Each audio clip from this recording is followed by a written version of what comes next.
In the heart of ancient China, where the Yellow River flows like a serpent through the land, a dynasty teeters on the brink of chaos. The sun sets behind the towering peaks of the Himalayas, casting long shadows over the imperial palace, where whispers of treachery fill the air.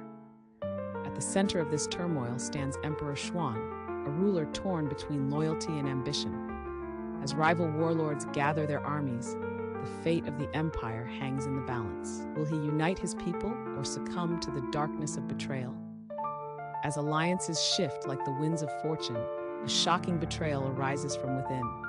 A trusted advisor conspires with the warlords, igniting a fierce battle for the throne. The clash of swords echoes through the mountains as loyalties are tested and blood is spilled. In the aftermath of the bloodshed, a profound lesson emerges. Unity is strength, and betrayal can lead to ruin.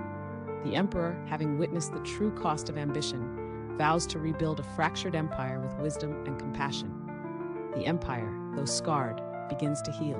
The stories of courage and treachery become legends, reminding future generations that even in the darkest times, the spirit of unity can prevail.